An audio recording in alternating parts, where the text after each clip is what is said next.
Is an appraiser's value of your house different than the real estate agent's value? This is a cautionary tale, y'all, and also lots of good information for you if you are an agent or an appraiser or if you're looking to buy or sell. There was a lady who wanted to buy a house that she thought she was going to flip and make great oodles and scads of money, just like she saw on HGTV. So she called an agent and said, hey, after I do all this back-breaking work, what's this house going to be worth? And the agent made up some numbers. And then the buyer said, oh, that sounds amazing. So she reached out to her bank.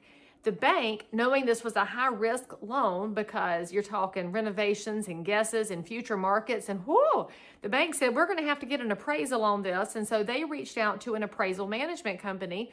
The AMC reached out to the agent and said, hey, why don't you just do the appraisal? You've seen the house.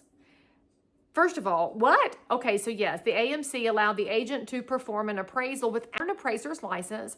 So this agent thinking, ooh, I got big payday coming up, made up some numbers, inflated the number for what it was worth in existing condition and what we call ARV, the after repair value. And so the buyer relied on this information and closed on the house. Then she does 6 months worth of back-breaking work to make this house cute and brought back to its glory. She finishes the project and wants to sell it. And turns out it wasn't worth what she thought it was worth because she had been given inflated information. Then she finds out that there was no real appraisal done on the property, that the appraisal management company had allowed the real estate agent to provide a number and allowed that agent to impersonate an appraiser.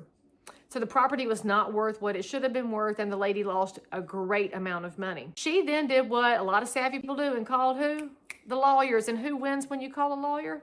The lawyers do, that's right. So the lawyers started digging into this and said, hang on just a cotton picking minute. This real estate agent did not have an appraiser's license, yet gave an opinion of value, which is something that only a licensed appraiser can provide. And then they discovered that it was the appraisal management company who had shoehorned this whole deal because they were going to make more money on an inflated number.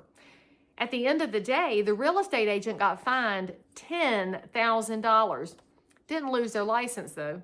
Shame on that, but lost $10,000 in a fine. The appraisal management company, according to the article that I read, did not receive any negative consequences. Who did receive a negative consequence in that whole messy little story there? Write it in the comments, you know. It was the consumer.